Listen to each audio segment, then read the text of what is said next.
ha hecho, la resurrección es algo que los creyentes pueden experimentar en su vida diaria. Lo hemos estado hablando ahora, el pastor, sin que nos hubiéramos comunicado nada, los mensajes lo dijo, y lo creo y sé que es así. La resurrección es de todos los días, es de cada día, y hay que vivirlo así, cada día. Al mismo tiempo, es algo que experimentaremos por toda la eternidad, y eso todavía es más bonito. Eso todavía me ilusiona más, saber que es por toda la eternidad, y toda la eternidad es toda la eternidad. El título de este mensaje es La resurrección y la vida un poco común. Vamos a ir leyendo algunos pasajes. Voy a traer historias bíblicas. Hoy es un poquito diferente a lo normal, pero vamos a ir viendo la vida de algunos que son importantes. Si vamos a Mateo 14, a los versos 28 y 29, no sé si voy a tener soporte en la pantalla. Mateo 14, versos 28 y 29.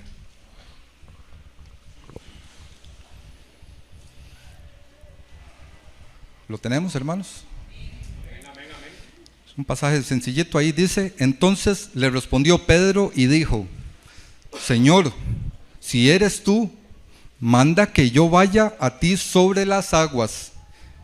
Y él le dijo: ven. Y descendiendo Pedro de la barca, andaba sobre las aguas para ir a Jesús. ¿Alguna vez ha visto usted a alguien haciendo algo que posiblemente es extraordinario, pero uno dice: no, eso yo también lo hago? Porque a mí me ha pasado. Uno ve gente, futbolistas, no sé, por usar los ejemplos del pastor, que patean duro, y uno dice: yo también hago eso. Pero ya cuando uno está ahí en la cancha, ya cuando le toca hacerlo, es diferente la situación. Hay gente que hace cosas extraordinarias, y cuando nosotros los vemos, minimizamos eso, ¿verdad? Cuando leemos los relatos de los personajes de la Biblia, tendemos a analizarlos en por qué fallaron. Y es algo común, ¿verdad? Observamos su falta de fe, eso es lo primero que vemos. Nos maravillamos ante su debilidad. Y nos quedamos desconcertados preguntándonos: ¿por qué no escucharon mejor a Dios? Si hubieran puesto más atención, a lo mejor no hubieran tenido tantos problemas. Nos decimos: si yo hubiera estado ahí, yo sí hubiera obedecido a Dios. Ahora es muy fácil decirlo. Yo no habría dudado, como hizo Pedro ahí cuando se salió de la barca, que dio unos pasitos y se estaba hundiendo. Yo no, yo sí creo en Dios, pero habría que ver si uno estando ahí en esos zapatos, en esas sandalias, hubiera estado así. Sobre todo en lo que respecta a los discípulos en el Evangelio, nos imaginamos: de haber tenido yo la oportunidad de caminar con Jesús como la tuvieron ellos, habría podido participar de cosas asombrosas. Si yo hubiera estado ahí, ¿no?, a la par del nombre de Pedro, posiblemente, ¿verdad? Los personajes de la Biblia eran personas comunes que tuvieron que enfrentar con situaciones extraordinarias. En el caso de ellos, tuvieron que escoger si caminaban por fe o caminaban por lo que veían, por la vista. ¿Y qué pasó? Que los que decidieron caminar por la fe son esas vivencias especiales que hoy están relatadas ahí en la Biblia. Ellos experimentaron la obra del inmenso poder de Dios en su vida. Así llegaron a vivir una vida que es poco común, con un Dios que es extraordinario. Si usted quiere vivir de tal manera que experimente la resurrección, se encontrará en medio de situaciones sumamente difíciles. Siempre lo hemos dicho, el pastor nos lo ha enseñado y lo hemos oído aquí todos los domingos y todos los martes. Esto no es fácil. El que está en el Señor tiene problemas, y son problemas serios, no son problemitas fáciles. Y porque tenemos al Señor sobrevivimos de esto, solamente porque lo habla uno con la gente. El viernes falleció un amigo muy especial de mi juventud. Nos reunimos un grupo allá de chiquillos ahí en la funeraria a saludarnos. Eso faltaba el pastor. Puros chiquillos de hace 30, 35 años que estábamos juntos y hablábamos de las situaciones de que cada uno ha ido pasando y todos concordamos en que solo porque estamos en Dios, sirviéndole, hemos podido salir adelante. Entonces, de eso se trata. Hay que vivir esa resurrección, pero en nuestra vida hoy. La propia resurrección es imposible. O sea, humanamente hablando, pongámoslo en el plano humano, se halla en el ámbito de lo divino y por encima de todo lo que usted y yo podamos hacer con nuestras propias fuerzas. Eso es divino, la resurrección. Por naturaleza, tiene el tamaño de Dios.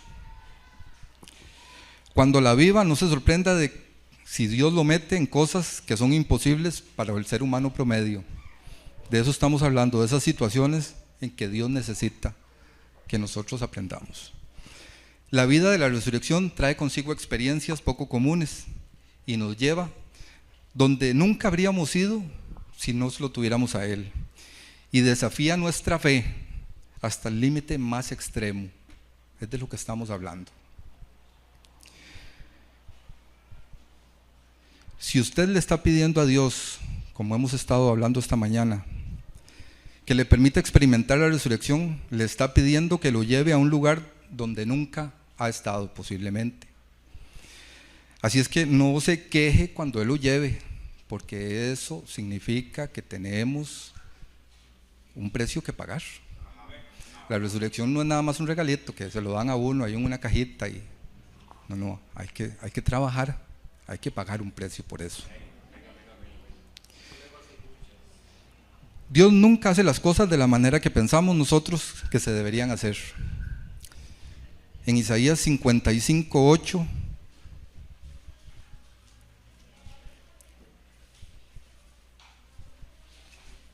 dice, Isaías 55:8, porque mis pensamientos no son vuestros pensamientos, ni vuestros caminos, mis caminos, dijo.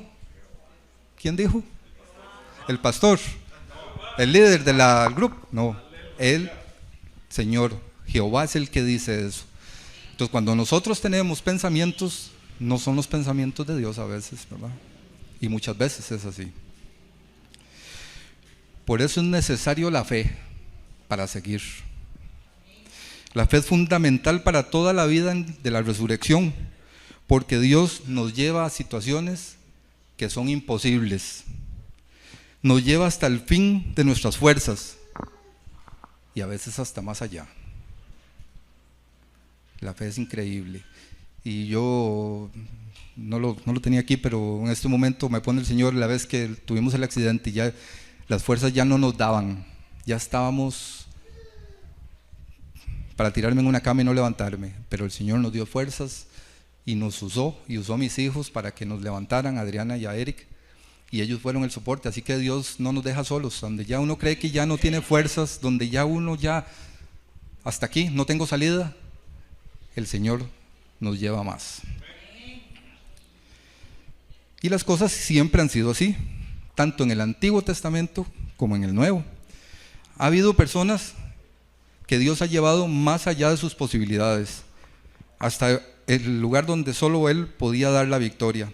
Y así nosotros hemos visto lo que Él ha podido hacer. Este ámbito de lo divino es allí donde Cristo vive resucitado.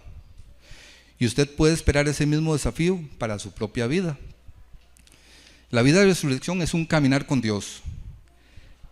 Cada vez que una persona entra en esta área, ¿sabe qué es lo que sucede? Suceden milagros cuando entramos en esa zona, cuando realmente vivimos esa relación, cuando realmente estamos viviendo la resurrección del Señor.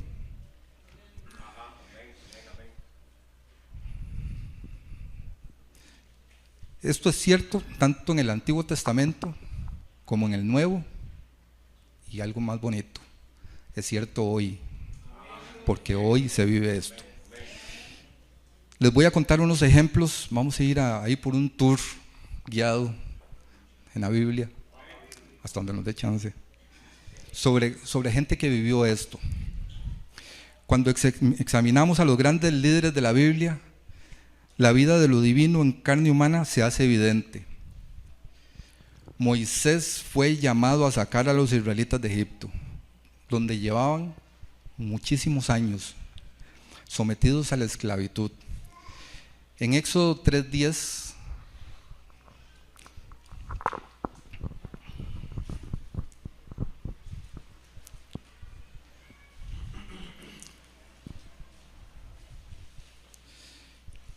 el libro de Éxodo, en capítulo 3, verso 10, dice: ven por tanto ahora, y te enviaré a Faraón para que saques de Egipto a mi pueblo, los hijos de Israel. Pero no fue tan sencillo, ¿verdad? La frase es cortita, pero la realidad es que fue algo difícil. Faraón se resistió y cayeron sobre aquellas tierras toda una serie de plagas y plagas. Dios manifestó su poder. Al final Faraón cedió y el pueblo de Dios escapó de Egipto. Al salir del país se llevaron todas las riquezas de aquellas tierras. Entonces el Faraón dijo: no, ¿cómo? Se me están yendo con todo otra vez, no puede ser, ¿verdad? Y cambió de opinión y salió tras de ellos. Pidió que los capturaran de nuevo. En su huida, el pueblo llegó al Mar Rojo, estaba atrapado, el mar al frente, las colinas atrás, y venía el ejército de los egipcios. Estaban atrapados, sin poder ir a ningún lado. Miraban a sus espaldas y veían al ejército egipcio, listo para abalanzarse sobre ellos, listo para acabar con ellos. El sonido de los cascos de los caballos que tiraban de sus carros de guerra se hacía cada vez más fuerte. O sea, yo me ubico en ese momento, ¿verdad? Y allí estaba Moisés, con toda una nación, no era con 10, ni con 50, dice con toda una nación. Atrapados, sin armas, porque venían de la esclavitud, no tenían armas. Y me imagino que espantados, me imagino que bien asustados. Un airado ejército estaba a punto de acabar con todos ellos. ¿Qué se preguntaría usted en ese momento? Lo mismo que me pregunto yo. ¿Por qué nos sacaste de Egipto para venir a morir aquí? Me pongo en los zapatos de ellos.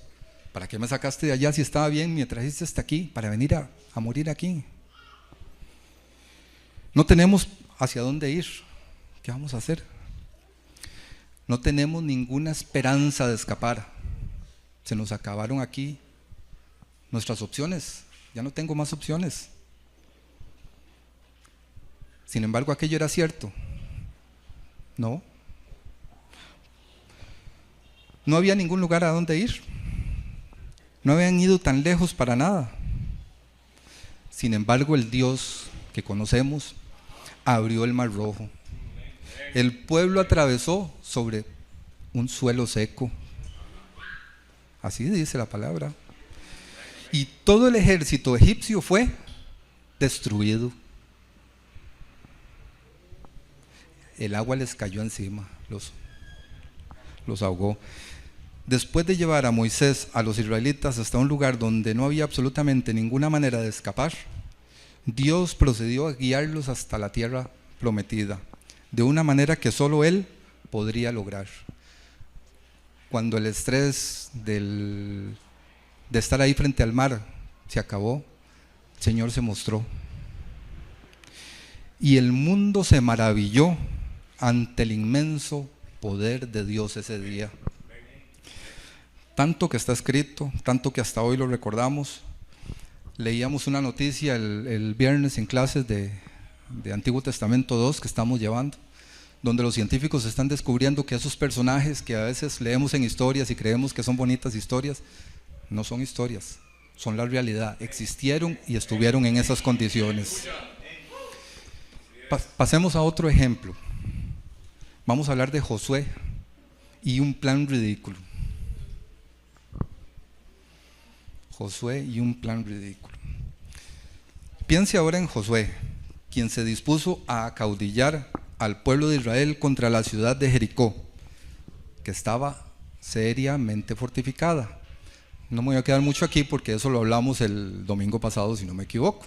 Ya habíamos hablado de cómo era el Jericó. Acababa de recibir de Moisés el liderazgo sobre el pueblo y estaba a punto de entrar en tierra prometida. Antes de cruzar el río Jordán, envió espías para que observaran aquella ciudad repleta de guerreros, con el fin de poder trazar un plan de batalla. Sin embargo, ¿cuál era el plan de batalla de Dios? No era el mismo de él. Le indicó que los hombres que tenían que desfilar alrededor de la ciudad una vez al día durante 6 días y 7 veces el 7º día. Ya esto lo conversamos, ya lo hablamos. Y harían sonar sus trompetas. 7 sacerdotes harían con 7 cuernos de carnero delante del área del pacto. Cuando Josué diera la orden, todo el pueblo debería gritar lo más alto posible. Y dicho sea de paso, los únicos habitantes de Jericó que Dios tuvo dispuesto a salvar, pregunta de quiz, ¿quiénes fueron? Una ramera, Rabá y su familia, que ella pidió que no tocaran a su papá y a su mamá y a sus hermanos, y fueron los únicos que se salvaron en Jericó. Si usted fuera Josué, ¿qué estaría pensando cuando el Señor le dijo que fuera a dar vueltas y sonara las trompetas y caminar? Señor, no estoy seguro de haberte oído bien, seguro hay mucho ruido. Una ciudad con esos muros llena de guerreros, ¿tú quieres que yo vaya a dar vueltitas ahí? Señor, o sea, no entendí. No entendí. Estaban tocando seguro muy fuerte las trompetas, que debo haber entendido mal, pero no. Josué había oído bien a Dios. Y una vez más, Dios concedió la victoria. ¿Cuántos soldados israelitas se perdieron? Ninguno. Y acabaron con el pueblo. Y el mundo temió la potestad del Dios de los israelitas. Termina ahí. Gente que era común y que estaban protegidos por Dios. Otra historia que hemos estudiado, Gedeón. Gedeón fue otro hombre llamado a caudillar a los israelitas contra un feroz ejército. Pero Gedeón no era guerrero, leyendo ahí en la Biblia. Les cuento un secreto, de hecho dice que le tenía miedo al enemigo. Valiente general consiguió Dios. Pero Dios le dijo que guiara a su pueblo a la batalla contra un enemigo que tenía, apuntemos los numeritos porque esto me encantan a mí, 120,000 hombres en armas. 120,000. Él formó un ejército de 32,000 hombres. Estamos hablando de Gedeón. Vayamos a Jueces, al libro de Jueces, al capítulo 7 y al verso 3.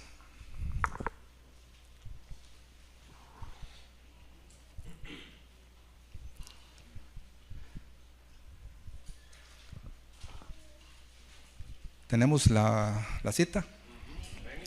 Dice: ahora pues, haz pregonar en oídos del pueblo diciendo, diles a los del pueblo, quien tema y se estremezca, madrugue, pero devuélvase para la casa, porque aquí no se valen los que tienen miedo.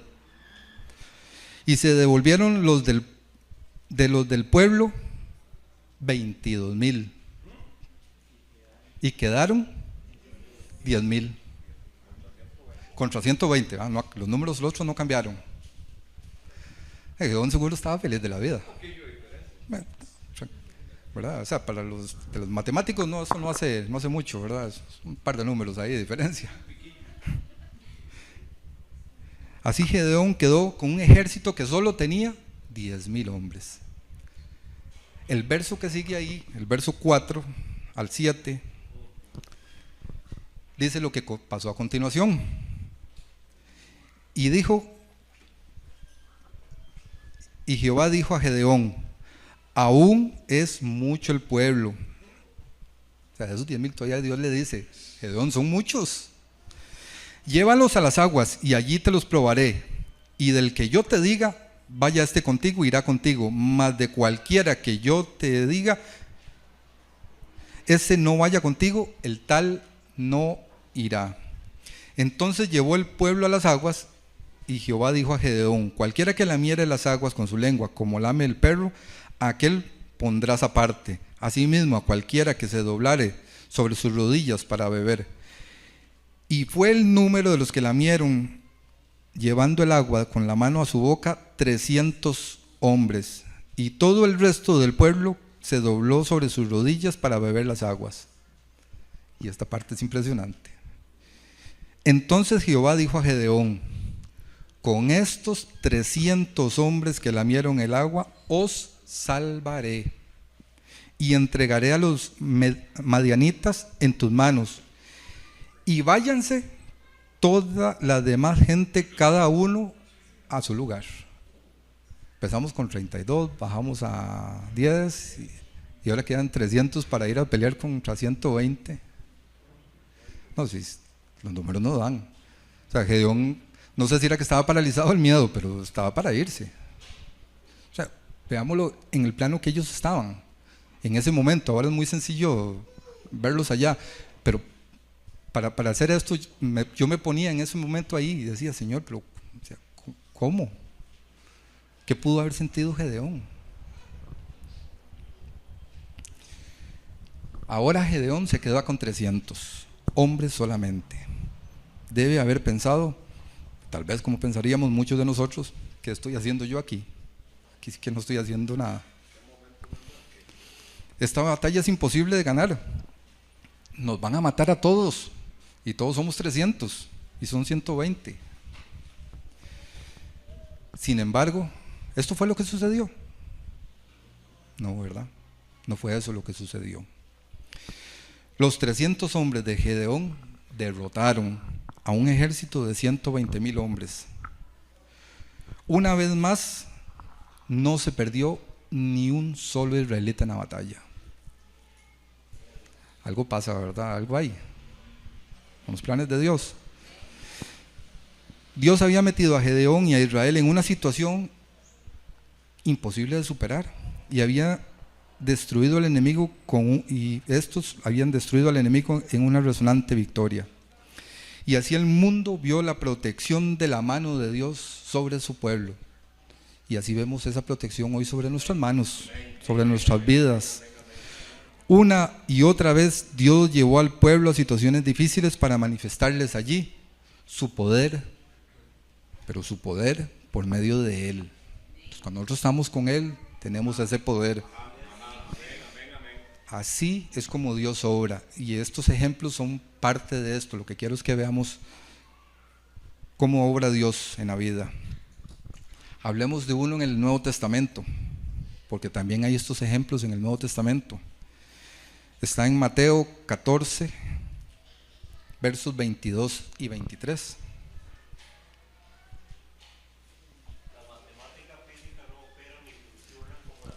Definitivamente.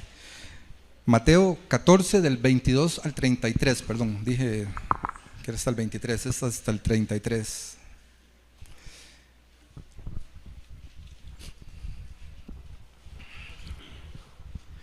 Enseguida Jesús hizo a sus discípulos entrar en la barca e ir delante de él a la otra ribera, entre tanto que él despedía a la multitud.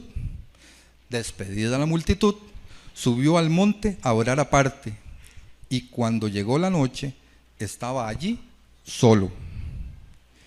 Y ya la barca estaba en medio del mar, azotada por las olas, porque el viento era contrario. Mas a la cuarta vigilia de la noche, para los que no saben, eso es entre las 3 de la mañana y 6 de la mañana, Jesús vino a ellos andando sobre el mar. Y los discípulos, viéndole andar sobre el mar, se turbaron diciendo: un fantasma, y dieron voces de miedo. Pero enseguida Jesús les habló diciendo: tened ánimo, yo soy, no temáis.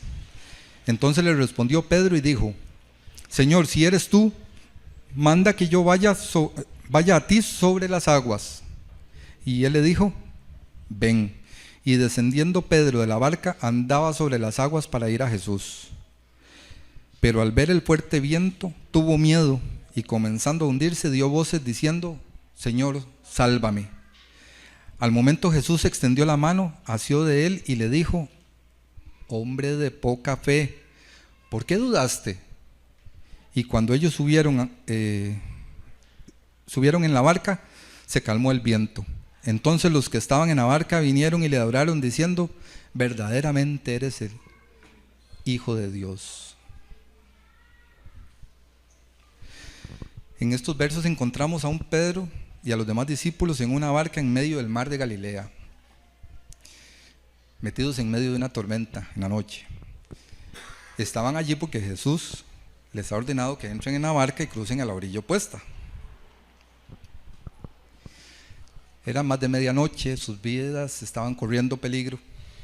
Las olas cada vez mayores, hagamos el dibujo en nuestra mente de esa situación.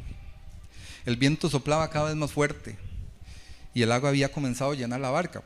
Eran barcas pequeñas. ¿Qué le habrá pasado por la mente a los discípulos? ¿Por qué le hicimos caso a Jesús? Él no es más que un carpintero. Nosotros somos pescadores y nos vinimos sabiendo que venía la tormenta. En ese mar las tormentas llegan de improviso, muchas veces lo hemos visto por ahí en algún estudio. Deberíamos haber previsto que nos íbamos a meter en medio de una tormenta como esta. Las Escrituras dicen con toda claridad en cuanto a esto: Jesús hizo a sus discípulos entrar en la barca e ir delante de él. Era Jesús quien los había puesto en peligro y ni siquiera estaba con ellos.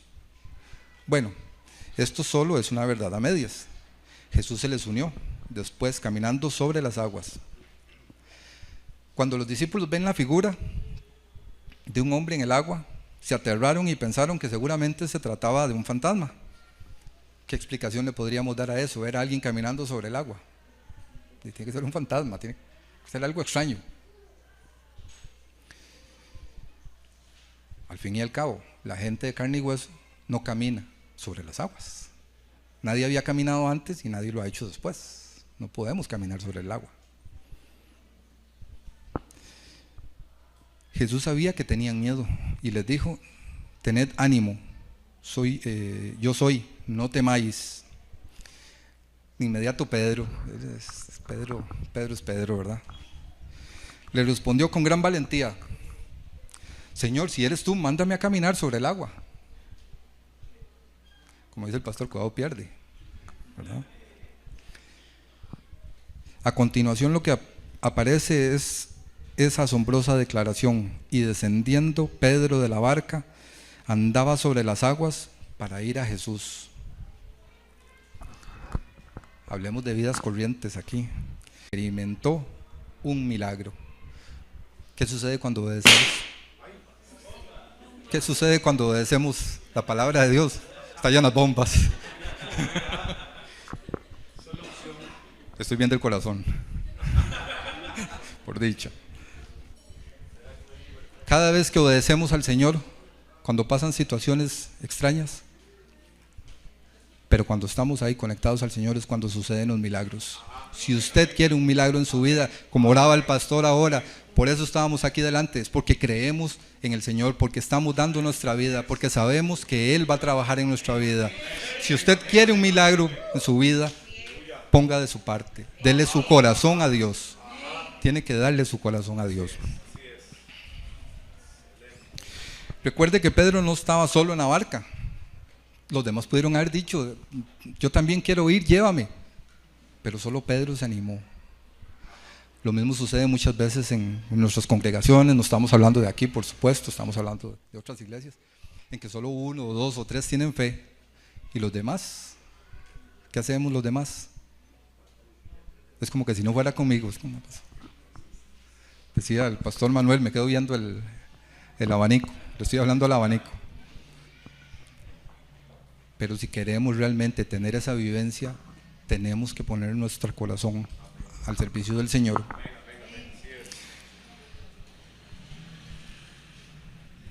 Mientras Pedro vivía un milagro, los demás estaban sentados ahí en la barca, en el área de confort, viendo, siendo espectadores. Tal vez haya estado un poco loco, pero hay que admirar su valentía. Pedro era valiente.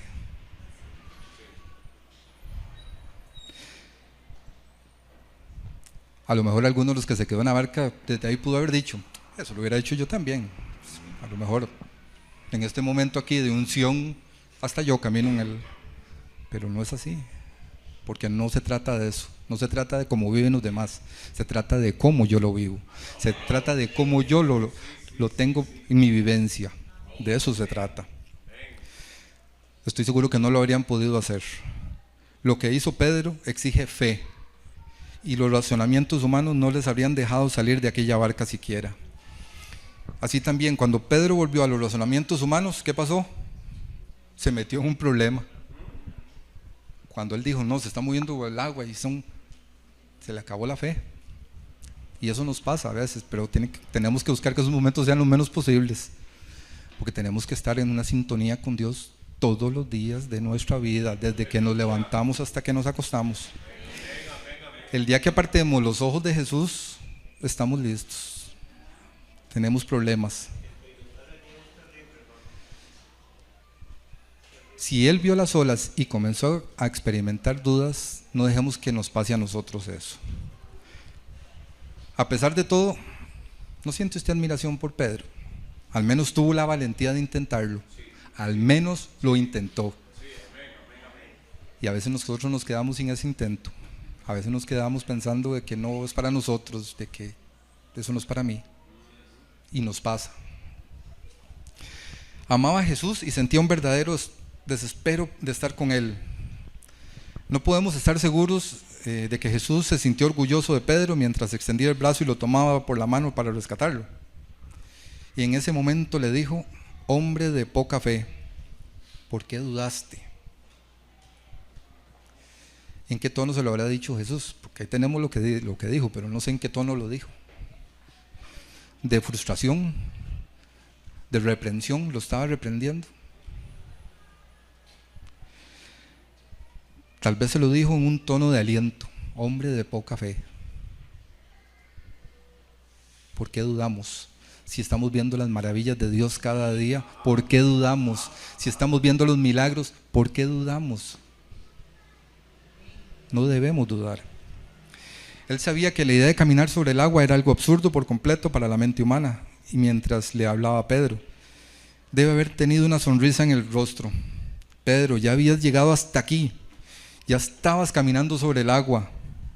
¿Por qué comenzaste a dudar? ¿Por qué a veces olvidamos todo lo que Dios hace? Nuestra naturaleza es así, ni modo, pero a veces dudamos en los momentos que no debemos dudarlo. No debemos apartar la mirada de Jesús. A Pedro le faltaba mucho por caminar, pero estaba creciendo en su fe ante los ojos del Señor. Todos los demás seguían en la barca, pero Pedro estaba viviendo una gran aventura. Cada día aprendía más acerca de la vida nada común de los discípulos de Jesús. Se ha encontrado en esta situación, en el lugar donde lo lleva Jesús, en ese lugar donde no se puede regresar. Ya usted dio un paso de fe, ya se echó a andar en su vida. Pero en esos momentos las circunstancias parecen haberse vuelto imposibles. Comenzó a analizar su situación y se sintió asustado. Hasta empezó a poner en duda el llamado divino sobre su vida. Eso hizo Pedro. Después de que el Señor Jesús, estando ahí con él, le dijo que viniera, dudó. Viéndolo, sabiendo lo que estaba haciendo, dudaron. No se puede echar atrás, pero tampoco parece que se puede seguir hacia adelante. Todo lo que se sabe y lo que sabemos hacer es clamar a Dios. no dejemos de clamar a Dios en todo momento, porque necesitamos de Él para todo lo que hacemos, para cada momento de nuestra vida.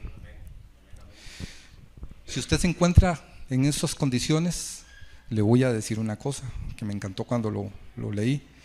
Usted se encuentra en un buen lugar cuando tiene estos problemas, porque quiere decir que estamos buscando a Dios, quiere decir que lo tenemos cerca de nosotros. Si nos damos cuenta que dudamos un momento, pero es el momento de sentirnos contentos, pero de saber de que tenemos que volver a Él.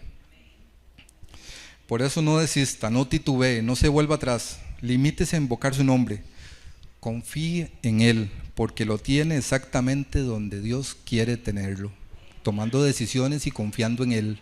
Cuando lo lleva hasta la pared y ya no hay nada más adelante, para usted no hay salida, para Dios sí la hay. Cuando estemos ahí es que estamos con el Señor, estamos buscándolo.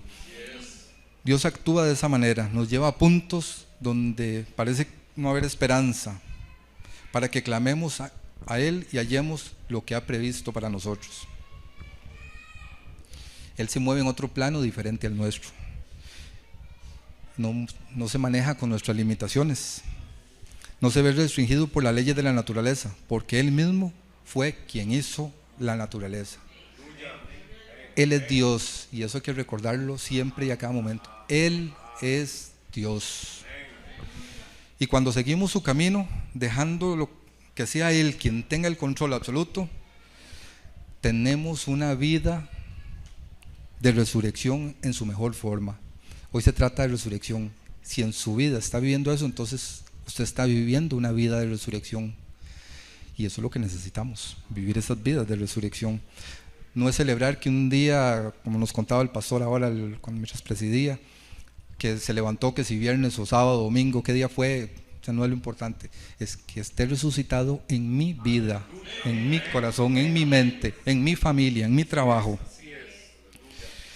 No dé por sentado que una situación difícil es el resultado de un error que usted haya cometido. Tal vez ha sido Dios quien lo ha llevado a esa situación difícil para que pueda ver su inmenso poder. Una de las formas que Dios nos enseña a confiar en Él es ponernos en una iglesia que está caminando por fe. Es magnífico estar en un lugar así. Cuando caminamos todos los creyentes que siguen a Cristo, podemos orar los unos para los otros, darnos ánimo mutuamente, caminar juntos. Esto es lindísimo, nos fortalecemos. ¿Qué es lo que hacemos? Los que no vienen los martes se lo pierden, pero vivimos esto los martes. Entre nosotros cuando enfrentamos a lo imposible. Recuerde a Pedro en el agua aquella maravillosa noche. ¿Por qué Jesús hizo que llegara a él caminando sobre el agua? Porque así podría alardear delante de sus amigos, para que Pedro le fuera a contar a todo el pueblo que el Señor lo había puesto a caminar. No creo. No fue para eso. Fue porque estaba moldeando el carácter de Pedro. ¿Para qué? Para que llegara a ser un gran líder en la iglesia en los primeros tiempos. Los primeros cristianos necesitarían un líder espiritual que conociera a Jesús, que caminara por fe. Pedro demostraría ser un hombre así, lleno de fe y de confianza en Cristo. Leo aquí unos pasajes rápidamente. Fue él quien predicó el primer sermón del Evangelio el día de Pentecostés, cuando recibieron la salvación 3,000 almas, que fueron bautizadas e incorporadas en la iglesia. Eso está en el capítulo 2 de Hechos, para que lo puedan leer. Fue Pedro quien sanó al hombre que era cojo de nacimiento, quien desafió a los líderes religiosos de Jerusalén, quien le devolvió la vida a una mujer muerta, quien le llevó el evangelio al centurión gentil Cornelio, quien fue liberado de la prisión por un ángel del Señor y quien realizó muchos milagros más. Él sabía de qué estaba hablando, él había estado ahí y tenía la fe para hacerlo. Fue Pedro, en sus últimos años de vida, quien consoló a la iglesia perseguida con estas palabras repletas de sabiduría divina. Y está en Primera de Pedro 5, versos 6 y 7. Humillaos pues bajo la poderosa mano de Dios, para que Él os exalte cuando fuere tiempo, echando toda vuestra ansiedad sobre Él, porque Él tiene cuidado de vosotros. Dios tiene un plan. Entonces, ¿por qué nos pide Jesús a nosotros que demos un paso de fe y caminemos hacia Él? ¿Es para que le podamos hablar a los demás de nuestros logros? Yo creo que no. Es para que cada uno esté en contacto con Dios. Él está edificando nuestra fe con el fin de prepararnos para las encomiendas mayores que nos esperan dentro del reino de Dios. El obedecer cuando se nos pide algo, el ser consistentes con la iglesia, todo lo que vivimos es porque Dios nos está preparando. Hay quienes se quieren preparar, hay quienes que no se quieren preparar, pero para eso nos está llamando el Señor, para que nos preparemos. Él quiere que nos fortalezcamos para que le demos fuerza a los débiles. Está en medio del proceso de hacer líderes santos para su pueblo. ¿Y sabe quiénes son los líderes santos que está preparando? Por lo menos yo sí. Y si cada uno es, pues, como dice el pastor, haga con su dedito. Yo soy de esos santos que está preparando el Señor. ¿Es usted uno de los que han mirado con ojos de añoranza las grandes historias de la Biblia, deseando poder haber estado allí? Las ha recordado y pensado: yo habría querido estar junto a Moisés en el Mar Rojo. Qué linda experiencia debe haber sido. O tener la trompeta ahí en los muros de Jericó con Josué. Tal vez haber sido uno de los 300 de Gedeón. Qué bonito, qué lindo hubiera estado yo ahí y ser de los que... Bueno, pero eso no es así. Quisiera haber estado en la barca en aquella noche de tormenta en Galilea.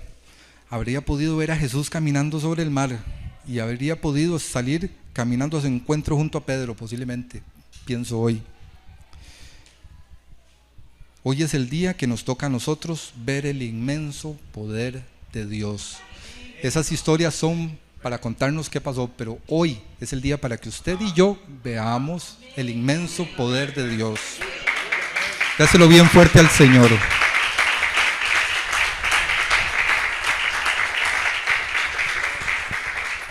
Este es el día, esta es la vida que se halla al alcance de todo aquel que quiere crecer. Este es el día para caminar con Jesús resucitado. Estamos viviendo tiempos maravillosos para caminar con Jesús. Hay problemas en todas las áreas, entonces es el momento para que estemos cerca de Dios, podamos caminar en resurrección con Él y ver el inmenso poder de Dios en medio de nosotros.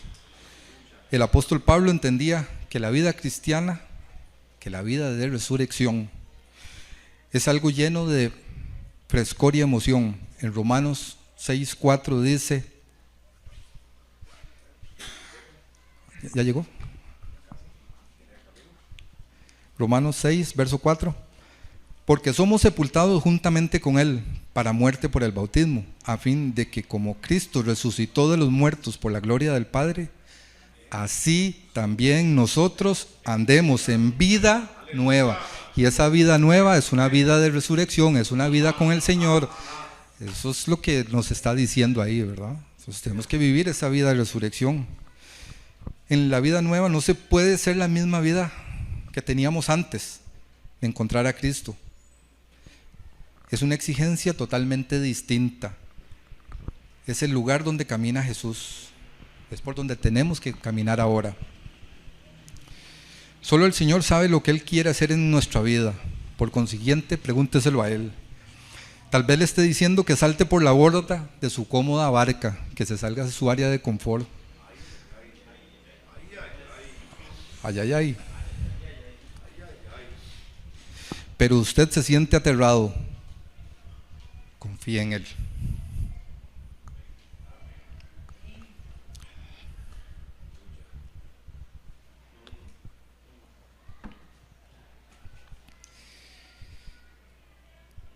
Tal vez usted mismo esté pasando por una tormenta personal. ¿Qué hay que hacer? Mantener los ojos firmes y fijos en Jesús. Tal vez su confianza en Dios ha sido fuerte, pero ahora se siente perturbado y abrumado por las dudas. Vuélvase a centrar en Él, vuelva a buscarlo. Las situaciones imposibles son normales en la vida cristiana. Así es como Dios edifica nuestro carácter.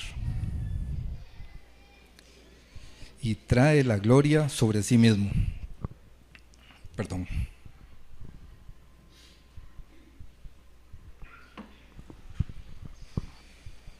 El camino de la vida de resurrección es un camino lleno de aventuras, lleno de experiencias. Sigámoslo, no tengamos miedo. A la medida que vayamos progresando en esa vida de resurrección, no solo nos irá llevando a un emocionante caminar con el Señor, sino que nos irá transformando en lo más profundo de nuestro ser. Comenzará a producir en usted y en mí un carácter semejante al de Cristo. Nos convertirá en ejemplo vivo del poder que tiene la resurrección para dar vida nueva a todo aquello que estaba muerto. Hoy es el día que nos toca a nosotros ver el inmenso poder de Dios. Este es el día para caminar con Jesús resucitado. Cierro con esto, con una pregunta. ¿Cuál es su decisión? ¿Quiere estar en esta resurrección? ¿Quiere vivirla? Pues tome las responsabilidades, tome los que tenga que tomar, salte de la barca, tome la trompeta y vaya a sonarla ya a los muros, haga lo que tenga que hacer, sálgase de su área de confort, pero empiece hoy a vivir una vida de resurrección si no lo ha hecho. Empiece a sentir hoy esa vida de Jesucristo en su vida, en mi vida, en nuestra vida, en la vida de nuestros hijos, en la vida de nuestros compañeros, en la vida de mi familia. Tenemos que vivir esa resurrección no solo en mí, tengo que vivirla y llevarla a los que están alrededor nuestro, a nuestros vecinos. ¿Quiere ser usted un observador desde la barca o empezar a caminar sobre las aguas? Usted toma la decisión.